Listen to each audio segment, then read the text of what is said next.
How good is 7'9" Oliver Roxon or however you say his name actually, bro? I ain't even gonna lie to you, bro. I seen this dude with Florida, bro. They let him in the game for a couple of times. This crowd went stupid. So we about to see how good he is, man. Like, comment, subscribe, bro. I want to see more of this dude on my channel. Let me know in the comments, bro. But let's see if he really that good. 7'9"? Is he the next Wemby? The tallest players in the NBA right now stand at 7 feet 4 inches. Wemby and Zach Edey. But there's a 19-year-old who makes them look small. Olivier Rioux is 7 feet 9 inches, 5 inches taller than anyone in the league. He can dunk without jumping. In layup lines, he looks like a kid playing on a mini league. He can dunk without jumping. What was that? In layup lines, he looks like a kid. What was that? Kid playing on a mini hoop. He's taller than the tallest players in NBA history. This is crazy. And the scariest thing, he's still growing. Remember that viral video where he met Shaq? The freeze on Shaq's face says it all, and Shaq's 7 feet 1.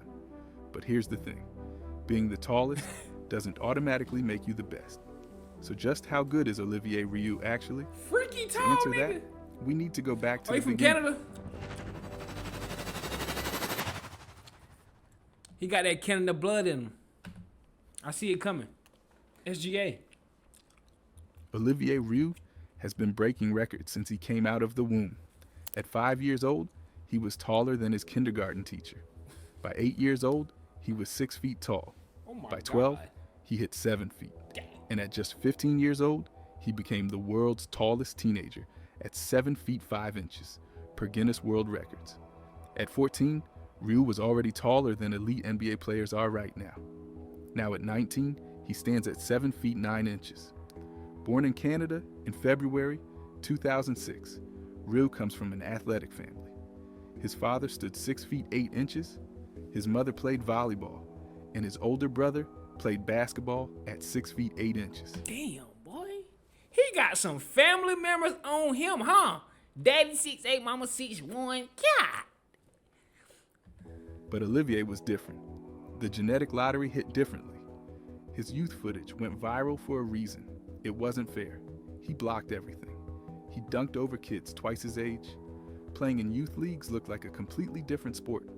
Even current NBA stars were commenting on his clips, asking questions nobody could answer. But here's where Rioux separates himself from being just a tall kid. He didn't coast on his height. He played for Team Canada's youth teams every year. He traveled to Europe and joined Real Madrid's elite youth system. He consistently sought out the highest competition possible. He's been putting himself against the best at every opportunity, going out of his way to prove he wasn't just a novelty. Now, this all sounds like a blessing, right? Being that tall, that visible, that unique. When asked if being 7 feet 9 inches is a blessing or a curse, Rioux said it's a blessing. You can use it for basketball, for fame, for reaching high shelves. There's a genuine appreciation for what makes him different. But there's another side to this story. Because while his height opens doors, it also creates challenges. I'm about to say, how do you even, live life at 7'9"? Most people can't imagine. Living life taller than everything around you comes with complications. And when you step onto a basketball court at the highest levels, being extremely tall isn't just an advantage, it's also a massive question mark. While dominating kids your own age is one thing, the real question is what happens when you face actual elite competition. That's where he needed to prove himself, and that journey started at one of America's most prestigious basketball academies. Too tall to fail. That academy was IMG Academy, one of the top basketball programs in America. They've developed countless NBA players and future stars, and they had a blueprint. Just a few years earlier, another tall Canadian came to IMG as a raw prospect. He was unranked, undersized for his position, and nobody saw his potential. He went on to become College Player of the Year twice and was drafted top 10. IMG was playing the long game and knew exactly what they were doing with him. Dang, man, I forgot Zach Edey from Canada too. So what does 7 feet 9 inches actually give you on a basketball court? The positives are obvious. Rioux is an automatic mismatch against everyone. He goes straight to the paint, posts up immediately, creates easy shots. When doubled, he kicks out to open shooters. He's always in scoring position near the rim without even jumping.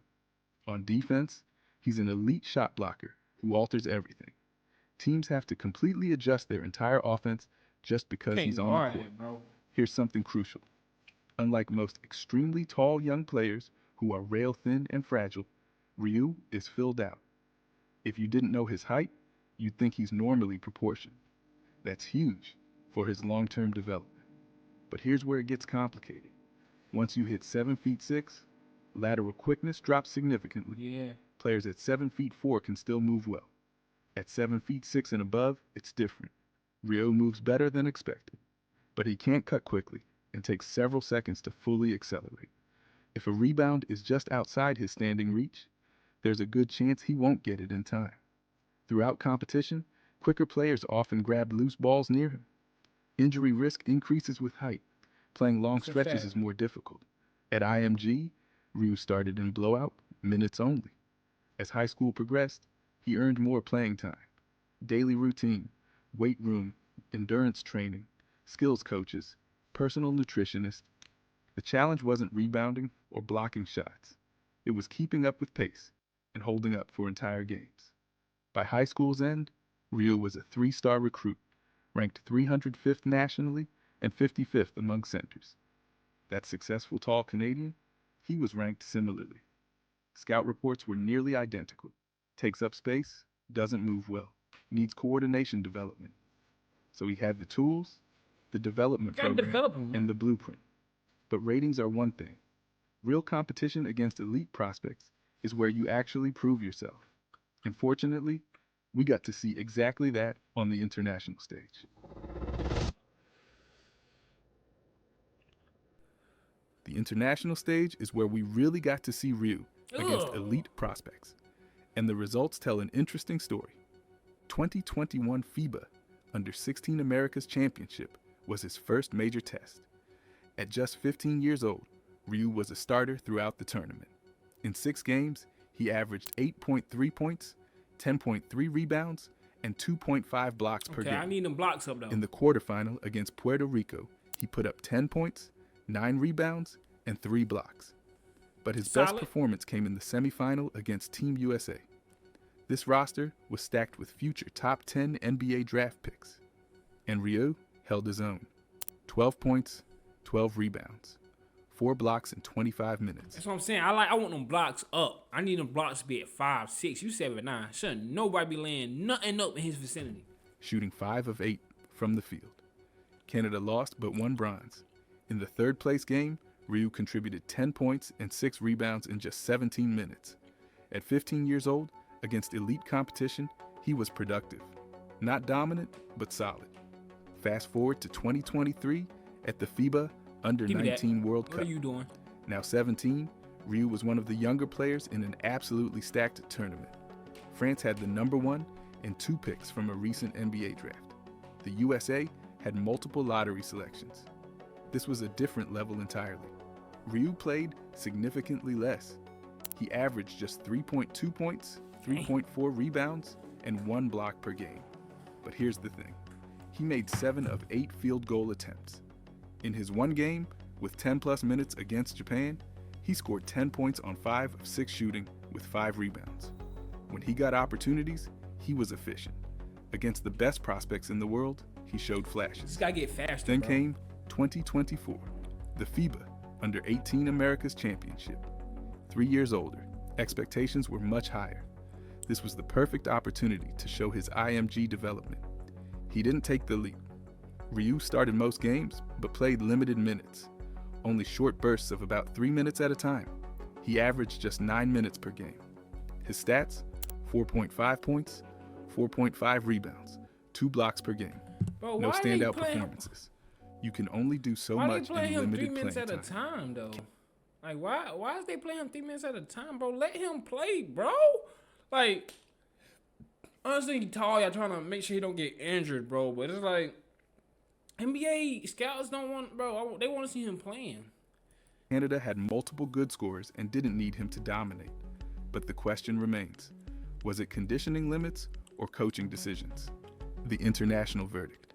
He can play against elite competition, but he's not dominant yet. His efficiency is decent when given opportunities, but he needs to prove he can play extended stretches. That's what I'm saying.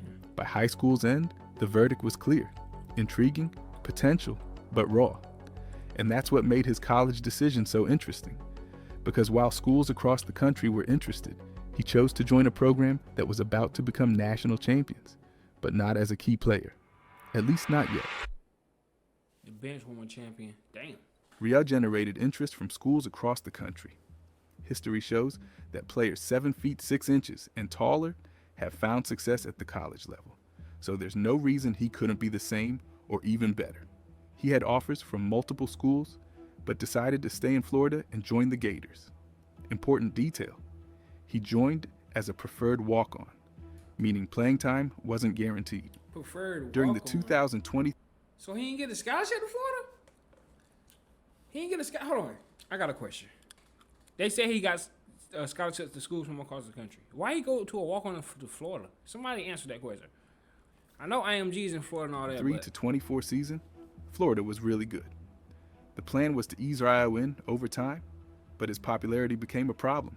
Sitting on the bench, fans would chant his name, desperate to see him play. His presence became a they be distraction, hype. so both parties agreed. Redshirt the season. As his coach said, I didn't want to burn a year of his eligibility for 30 seconds. I had his best interest at heart. Instead of playing, Rioux practiced, scrimmaged, and learned the system. And here's what happened. Florida went 36-4 in the regular season, won their conference title, and won the national championship. Yeah. He got to experience the whole I didn't journey, even know, bro. I didn't even know he was on that team. That's the crazy be part. part of a championship winning team, and see up close what it takes to succeed at that level while practicing daily with future NBA players. Now, Florida's looking to defend their title, and Rioux will have a bigger role. The NIL opportunities are massive with the media attention and championship spotlight. He'll start his active college career with elite experience, top academy, national team medals, and a championship program. Remember that tall Canadian from IMG? He was also a 3-star recruit, ranked 75th among centers. Started just 2 of 28 games as a freshman. No one thought he'd become College Player of the Year. He won back-to-back National Player of the Year awards, led his team to the national championship game, got drafted top 10, and just had a solid NBA rookie season. That player is 5 inches shorter than Rioux. So what is Rioux right now? Crazy. A very raw prospect. His finishing ability needs major improvement. His footwork needs work. He's made really difficult shots and missed really easy shots. But he does some things well. Defenders foul him constantly trying for blocks. He's a decent free throw shooter. Shot 69% in one tournament. His shot form looks pretty decent. Smart choice. He doesn't attempt threes or shots outside the paint. If he ever develops a three-point shot, he could actually be unstoppable. His defensive impact is undeniable. Defenses have to completely focus on him. It takes 3 guys to box him out. That attention opens up everything for teammates, and his frame is impressive. More filled out than most extremely tall young players. He should be a 4-year college player. He's still just 19. When draft eligible, he'll be 23 to 24 years old. That's years to work on his body, conditioning, and skills. He's a hard worker who genuinely wants this. And actually, we just got our answer about playing time. On November 7th, Rioux made his college debut against North Florida, becoming the tallest player in college basketball history to play. Then on November 22nd against Merrimack, he scored his first career point on a free throw and grabbed his first rebound, making him the tallest player to ever score in college basketball history. Bro, 7'9"? He need to get faster and he need to get stronger, bro. His lateral movement, he work on his lateral movement. Will he get consistent minutes? If he keeps developing, who knows what might happen? So we've covered his entire journey, from viral sensation to international competition to national championship program. But there's one question everyone really wants answered. Is he actually going to make the NBA? Questionable, because it's like, is he going to develop right? Here's the reality.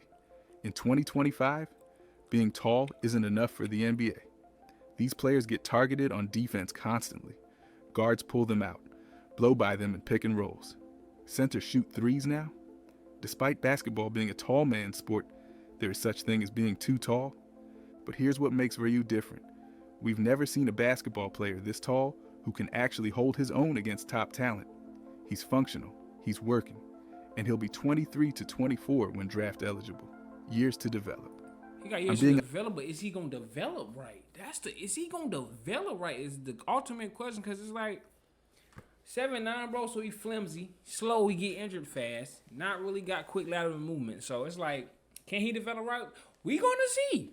We are going to see. But look, man, y'all already know what to do. Like, comment, subscribe. But I want to see more of Oliver on my channel. Let me know in the comments, bro. But hey, this is a good video, bro. I think he can develop right. But hey, we are going to see, bro. He look good though. I ain't know he's from Canada. So hey, good information in the video. But I'm gonna see y'all next video. Y'all already know what's going on, man. No cap.